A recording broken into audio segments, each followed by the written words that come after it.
Assalamualaikum warahmatullahi wabarakatuh. Halo pemirsa dimanapun kalian berada, salam sejahtera untuk kita semua. Semoga kita semua dalam keadaan sehat dan tetap dalam lindungannya. Kali ini saya akan membawakan cerita inspiratif dan menarik yang sayang untuk dilewatkan. Semoga kisah ini bisa memberikan manfaat dan pelajaran untuk kita semua.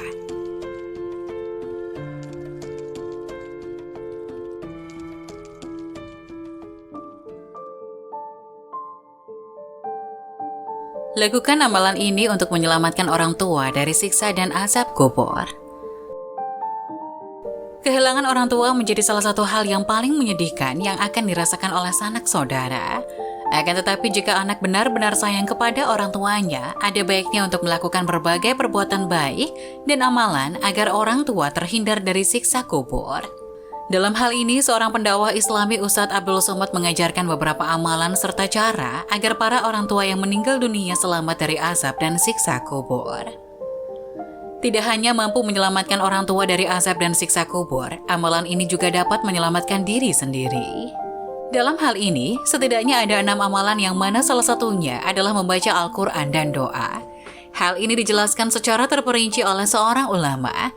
Amalan pertama yang dapat menyelamatkan orang tua yang telah meninggal dunia dari azab dan siksa kubur adalah doa. Sebaiknya setelah selesai sholat sunnah maupun wajib, hendaknya membaca doa pendek. Allahumma firli wali walidayya warhamhuma kama rubayani shaghira. Allahumma firlaha warhamha wa'afiha wa'fu anha. Di sini, hatam Al-Quran dilakukan dengan niat dan tujuan menghadiahi orang tua yang telah meninggal dunia. Jika susah dalam menghafal Al-Quran, baiknya membaca surat Yasin. Namun jika membaca surat Yasin masih menjadi beban berat, hendaknya membaca Al-Fatihah dan dihadiahkan kepada orang tua. Ketiga, amalan penyelamat azab dan siksa kubur, yaitu bersedekah. Bentuk sedekah tidak harus diberikan dengan uang tunai, namun hal yang benar-benar saat itu dibutuhkan oleh orang tersebut. Salah satu amalan dengan berjuta manfaat adalah bersedekah, di mana amalan ini tidak hanya membuat seseorang terbebas dari siksa dan azab kubur, tetapi juga mendapatkan cukup banyak pahala. Amalan selanjutnya adalah kurban.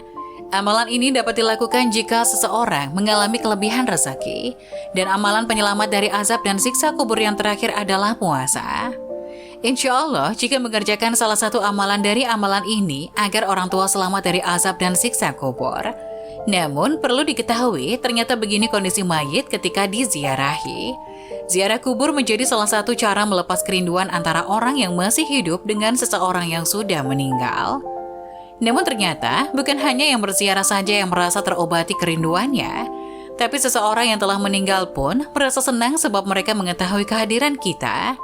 Dikutip dari kitab Ar-Ruh lil Ibnul Qayyim, karya Imam Syamsuddin Abi Abdillah bin Qayyim al-Jauzi, menjelaskan tentang kondisi si jenazah ketika diziarahi tersebut.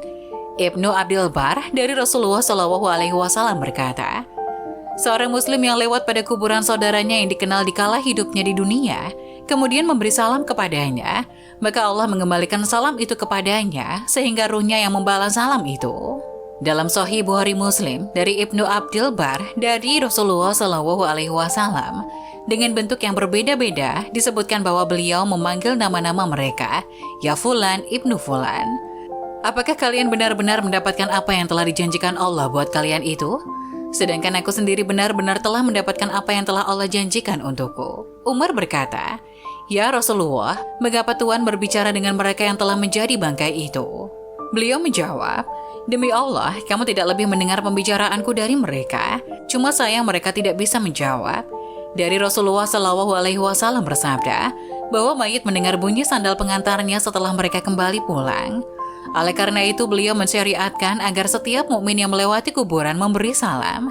Keselamatan bagimu wahai ahli kubur dari orang-orang mukmin dan mukminat, muslim dan muslimat. Insya Allah, aku akan mengikuti jejakmu dan bertemu juga denganmu. Aku mohonkan ampunan untukku dan untuk kalian kepada Allah. Ulama salaf telah sepakat berdasarkan astar bahwa mayit dan jenazah memang mendengar salam orang yang hidup, serta merasa gembira karenanya. Dalam kitab Al-Kubur, Bab Makrifatul Mata Bizirayatil Ahya, Abu Bakar Abdillah bin Muhammad bin Ubaid bin Abid Dunya berkata, bercerita kepada kami Muhammad bin Aun, dari Yahya bin Yaman, dari Abdullah bin Saman, dari Zaid bin Aslam, dari Aisyah radhiyallahu anha. Rasulullah Shallallahu Alaihi Wasallam bersabda bahwa seseorang yang datang berziarah ke kuburan saudaranya, kemudian duduk di samping kuburnya, maka si mayit merasa suka dan membalas kepadanya hingga ia berdiri pulang. Berdasarkan pendapat-pendapat para ulama itu, meskipun terhalang dengan alam yang berbeda, orang yang telah mati dapat merasakan kehadiran kita ketika kita mengunjungi makamnya. Oleh karena itu, jika kita melewati kuburan, janganlah lupa untuk memberikan salam kepada mereka.